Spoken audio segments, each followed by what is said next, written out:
오늘은 그리 길지 않은 본문 함께 한 목소리로 우리 같이 한번 읽어보도록 하시겠습니다. 이사야 53장 5절 6절 말씀을 같이 함께 한 목 읽습니다. 시작.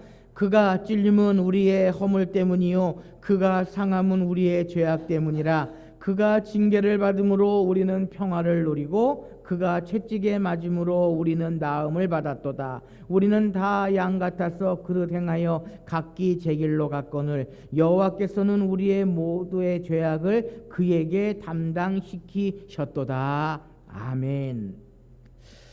우리 오늘은 이 말씀을 중심으로 해서 이사야서의 말씀을, 이사야서라고 하는 구약의 책을 좀 우리가 같이 한번 좀 살펴보도록 하시겠는데요. 우리 이사야서 하면 아마 많은 것들을 알고 계시리라 생각이 되어집니다. 특별히 오늘 우리가 함께 읽으신 이사야 53장 5절 6절 말씀, 이 말씀 우리가 언제 많이 듣습니까?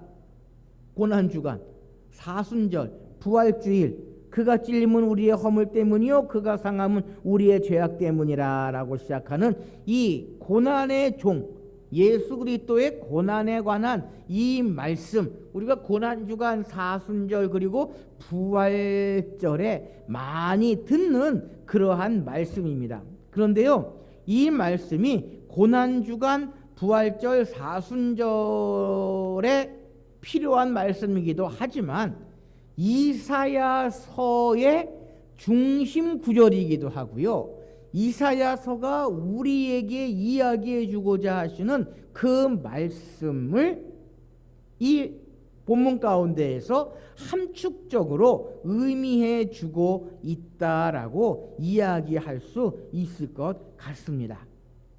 그래서 오늘은 성경의 강해의 19번째 시간으로 이사야서, 구약의 이사야서의 말씀을 좀 함께 살펴보려고 합니다.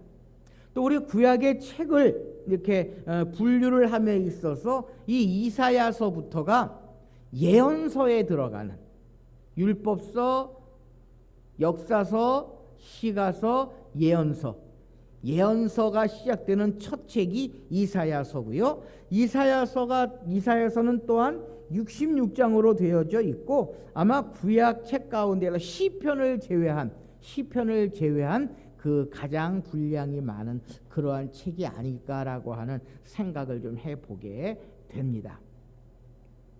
그래서요, 이 이사야서는 많은 성서학자들이 대략 BC 745년에서 680년 어간에 쓰여져 있는 그러한 책이다라고 이야기를 합니다. 그래서 우시아의 죽던 해 예언자로 기름 부음 받아 요람, 아하스, 히스기야 통치 기간 동안에 활동했던 예언자가 이사야다라고 이야기를 합니다.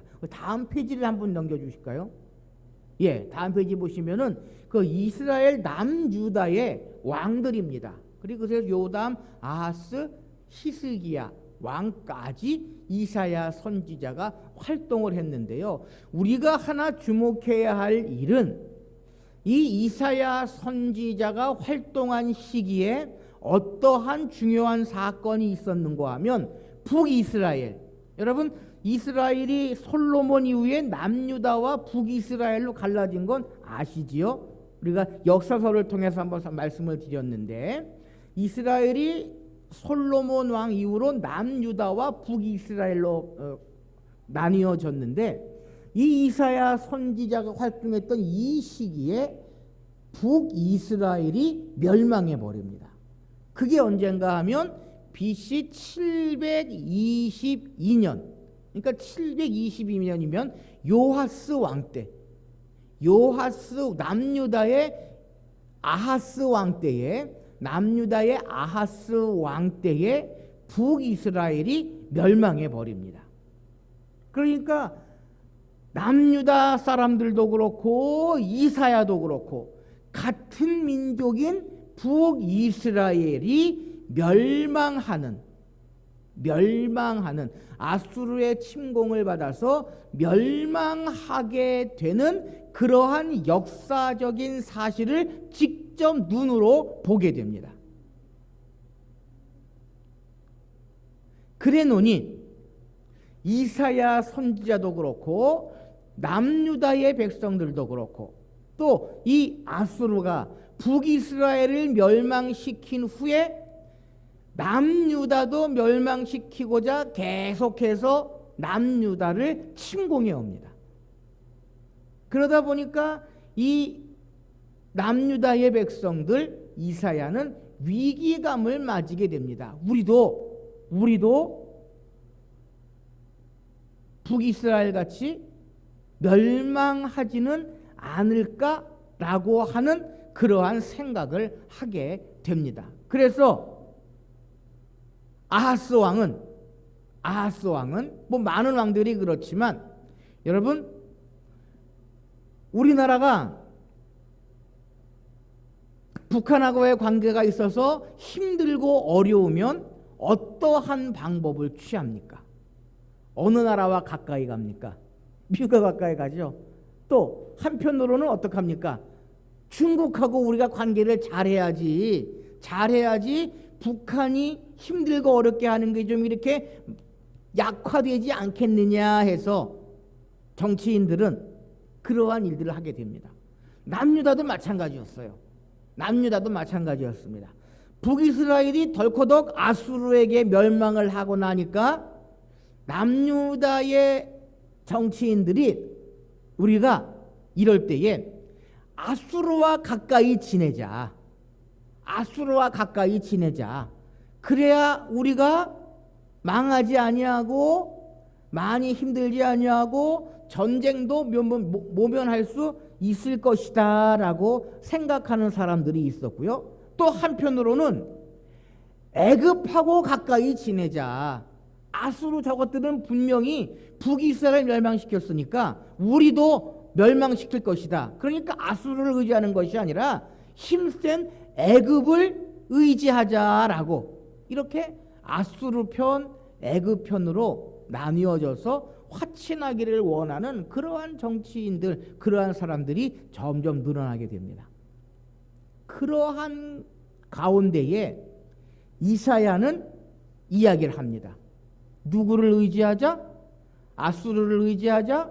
애굽을 의지하자가 아니라 여호와 하나님을 의지하자. 왜? 그 이유가 무엇 때문이냐? 모든 구원이 누구에게 나온다? 하나님에게 나오기 때문이다 라고 이사야는 이스라엘 백성들에게, 왕들에게 외칩니다. 자, 앞 페이지를 한번 다시 남겨주시면, 그래서 이 이사야의 저자는 이사야입니다. 이사야라고 하는 이름의 뜻이 무엇이냐? 여호와는 구원이시다. 여호와만이 우리의 구원자가 되신다라고 하는 그러한 이름을 가지고 있는 선지자가 이사야 선지자고요. 또 이사야서를 기록한 사람이 전통적으로 이사야 선지자다라고 우리에게 이야기를 합니다. 그래서요, 이 이사야서를 한마디로 이야기하자면 구원의 책이다라고 하는 것입니다. 구원의 책이다. 성경의 그 어느 책치고도 구원에 관한 이야기를 하지 않은 책이 없습니다. 그렇죠? 그러나 이 이사야서만은 그 하나님의 구원의 모습, 구원의 방법을 구체적으로 설명해 주고 있는 책이 이 이사야서다라고 이야기할 수 있을 것입니다. 그래서 이 이사야서는 심판을 선포하고 있는 것만이 아니라 곧 있을 하나님의 구원을 누구보다도 강렬한 어조로 이야기하고 있다라는 것입니다. 아수르를 의지할 것이 아니라, 애굽을 의지할 것이 아니라 하나님만을 의지하고 하나님의 구원을 너희들은 사모하고 하나님만을 의지하며 나아가야 한다라고 하는 것을 이사야 선지자는 이사야서에서 외치고 있다라고 하는 것입니다. 여러분, 나라가 힘들고 어려울 때에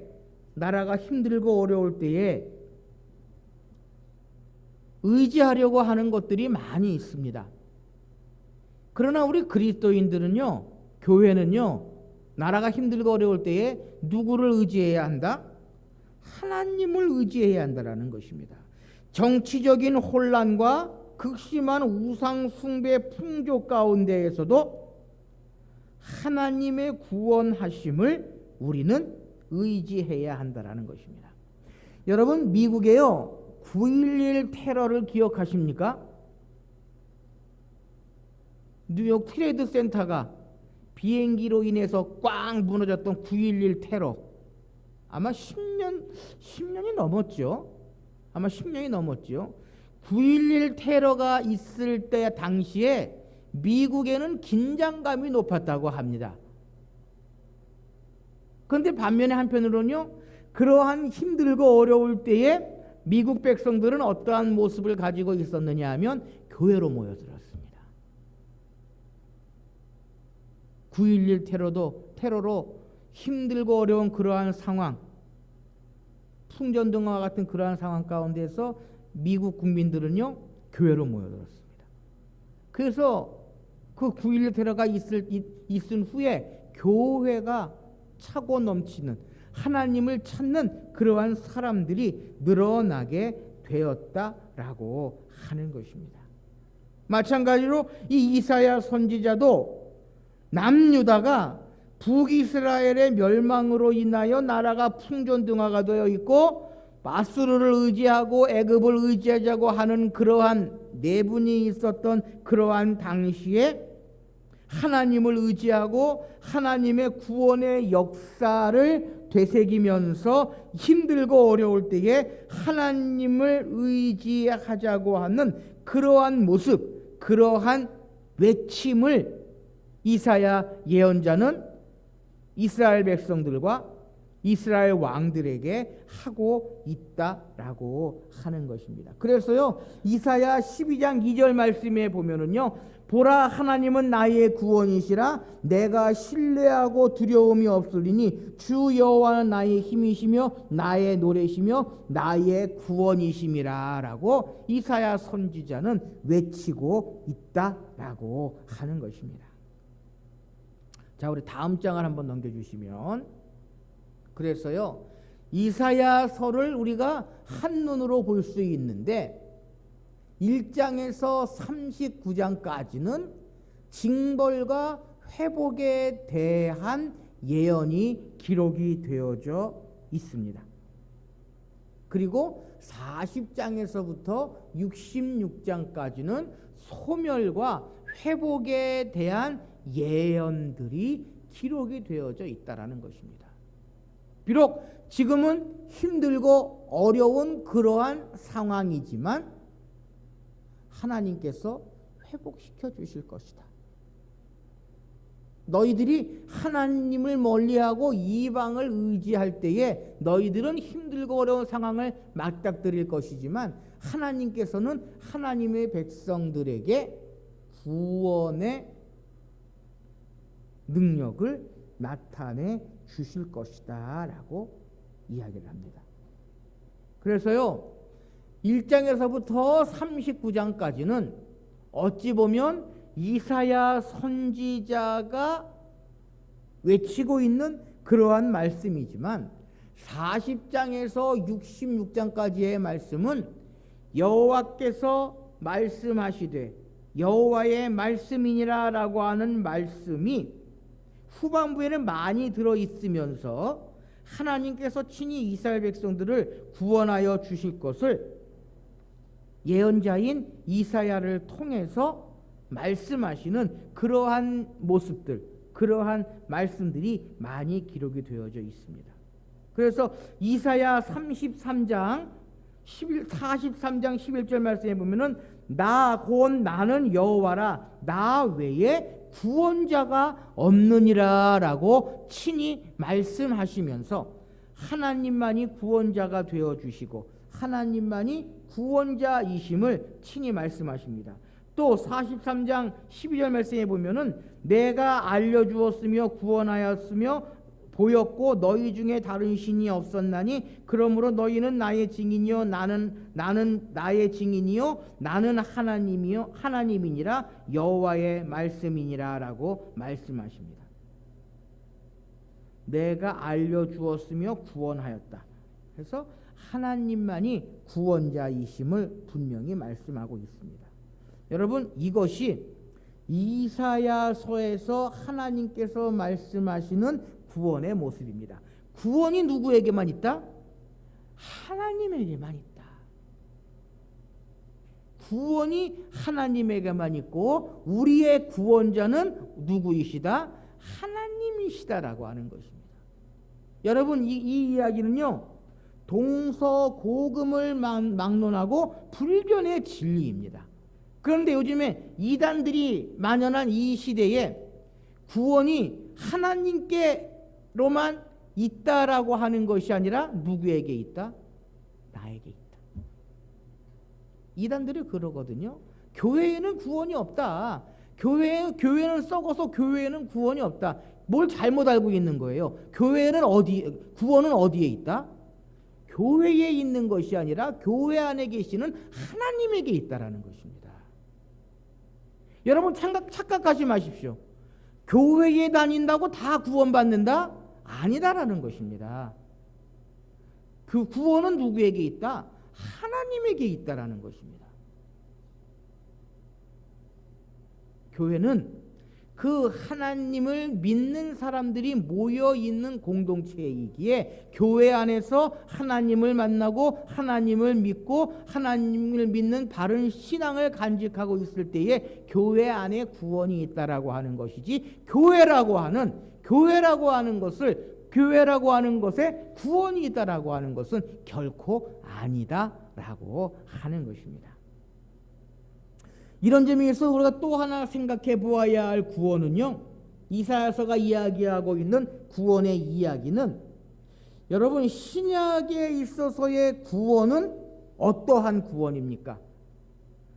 개인 구원입니다. 내가 하나님을 믿고 하나님을 바로 섬겨 나아갈 때에 우리는 구원받을 수 있다라고 이야기를 합니다. 그래서 누구든지 예수 그리스도를 구주로 고백하면 구원을 얻는다라고 하는 신약 성경의 구원은 개인 구원이라고 이야기할 수 있습니다. 그런데 이사야서에서 이야기하는 구원은요, 개인 구원보다도 민족의 구원, 공동체적인 구원이다라는 것입니다.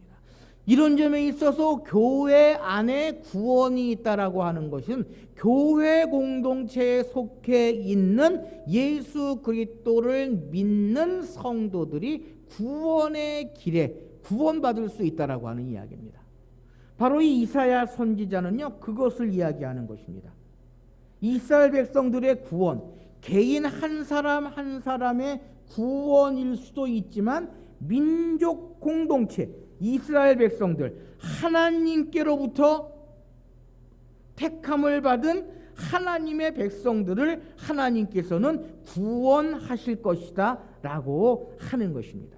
그래서 이사야 49장 8절 말씀에 보면은요, 여호와께서 이같이 이르시되 은혜의 때에 내가 내게 응답하였고 구원의 날에 내가 너를 도왔도다. 내가 장차 너를 보호하여 너를 백성의 언약으로 삼으며 나라를 일으켜 그들에게 그 황무지였던 땅을 기업으로 상속하게 하리라 라고 이사야를 통해서 이스라엘 백성들에게 하나님께서 말씀하십니다.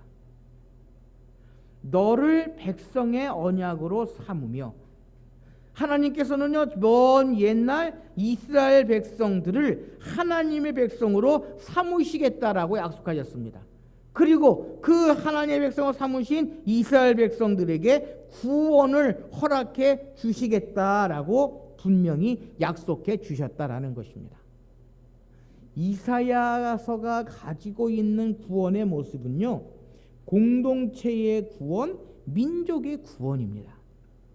여러분, 구약에 기록되어져 있는 이스라엘 백성들의 모습을 가만히 한번 좀 살펴보실 수 있으시기를 바랍니다. 출애굽에서부터 시작해서 가나안 땅에 정착하여 살아가는 이스라엘 백성들, 하나님께서는 모세만을 살리실 수도 있었습니다. 그렇죠? 모세를 이스라엘 백성들의 지도자로 삼으셔서 애굽에서 모세만을 인도해서 가나안 땅으로 들이실 수 있었습니다. 그런데 하나님께서는 모세를 중심으로 해서 이스라엘 온 백성들을 애굽에서 인도해 내셔서 가나안 땅에 정착하게 하셨습니다. 그러니까요, 구원에 있어서, 구원관에 있어서 구약이 가지고 있는 구원관과 신약이 가지고 있는 구원관에는요, 조금의 차이가 있다라는 것입니다. 그것이 무엇이냐? 신약에서는 구원은 절대적으로 개인적인 문제입니다. 내가 하나님을 잘 믿고 하나님의 말씀대로 살아갈 때 구원받는다. 그러나 구약에서의 구원은 개인적인 구원이라기보다는 공동체적인 민족의 구원을 우리에게 이야기하고 있고, 특별히 이사야 선지자는 그것을 분명히 이사야서를 통해서 말씀하고 있다라는 것입니다. 그래서 왕을 중심으로 해서 모든 백성들이 하나님만을 섬기고 하나님만을 의지하고 살아가지 아니하면 어떻게 될 수밖에 없다? 하나님의 징계로 말미암아 멸망할 수밖에 없다라고 하는 것입니다.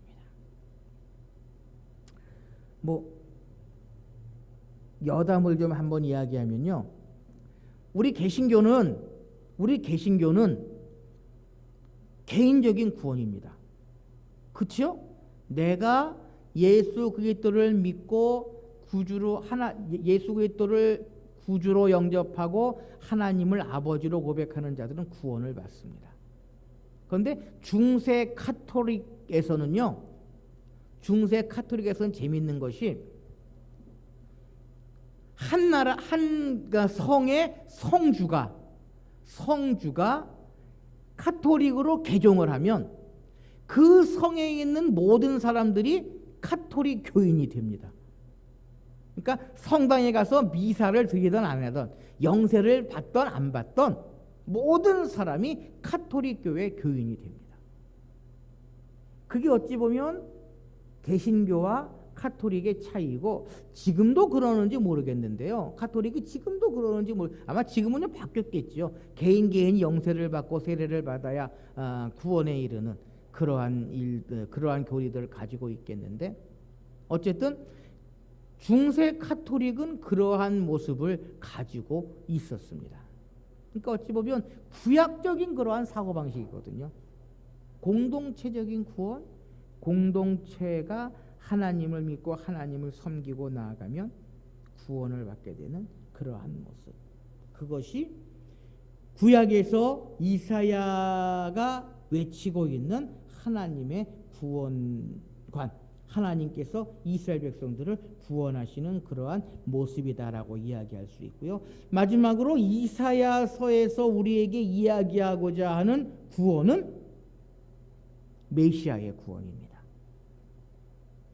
메시아가 오셔서 우리를 구원하실 것이다 라고 하는 그러한 구원의 모습이다라고 하는 것입니다. 그런데 그 메시아가 어떠한 메시아냐? 고난의 종이다라고 하는 것입니다.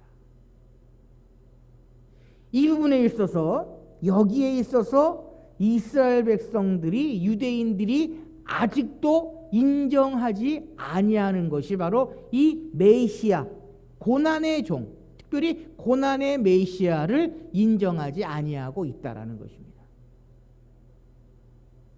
그대로 이사야가 이야기하고 있는 구원의 하나님은요, 고난의 종입니다.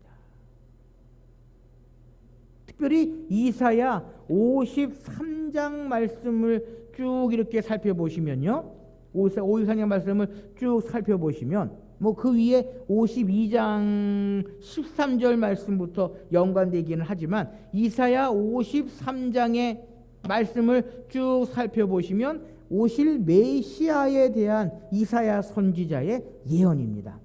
그런데요, 거기에 가만히 보시면 우리가 잘 아는 것처럼 고난의 종, 고난의 메시아의 모습을 이야기하고 있습니다. 그러니까 이사야가 이야기하고 있는 구원에 관한 말씀 가운데에 또 하나의 모습은 메시아의 구원, 그것도 고난의 메시아를 우리에게 이야기해 주고 있다라는 것입니다. 당시 이스라엘 백성들은요, 메시아 사상을 가지고 있었습니다. 어떠한 메시아를 사상을 가지고 있었느냐 하면 다윗과 같이 힘센 메시아, 그리고 이스라엘 백성들을 힘들게 하고 어렵게 하는 이방 민족들을 쳐 부수어서 넓은 영토를 차지하게 할 다윗과 같은 그러한 메시아를 이스라엘 백성들은 학수고대하고 있었습니다. 그런데 이사야가 이야기하고 있는 메시아는 누구냐?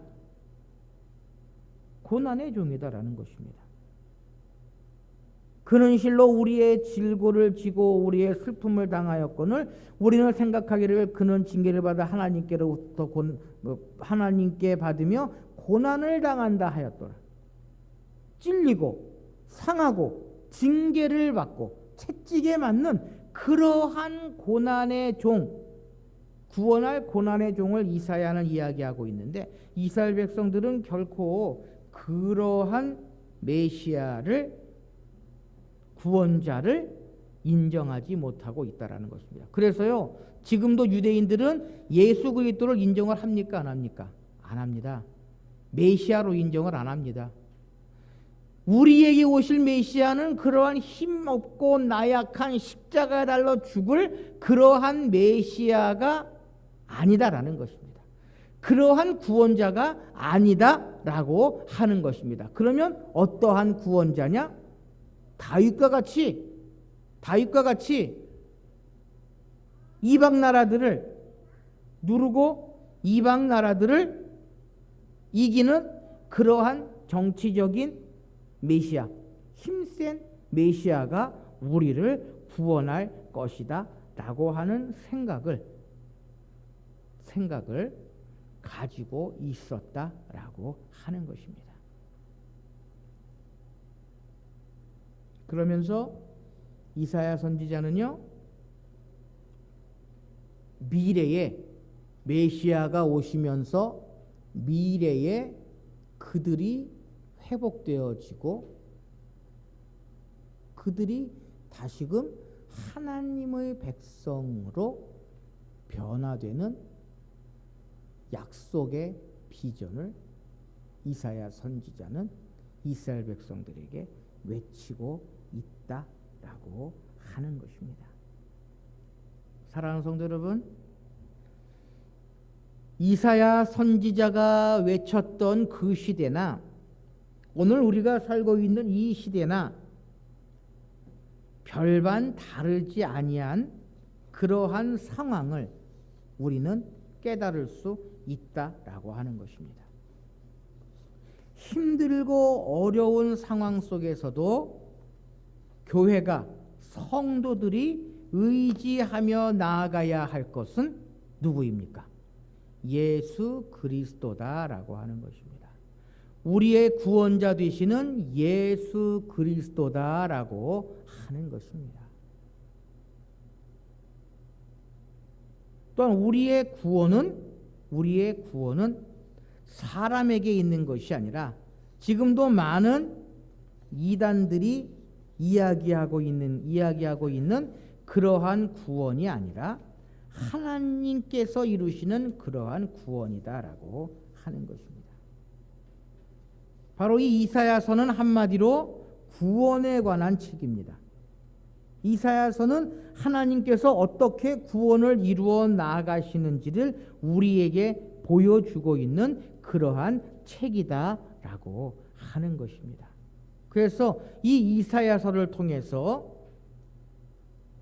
우리에게 올 미래, 우리에게 닥칠 구원의 때를 우리는 기억하며 나아갈 수 있어야 한다라고 하는 것입니다.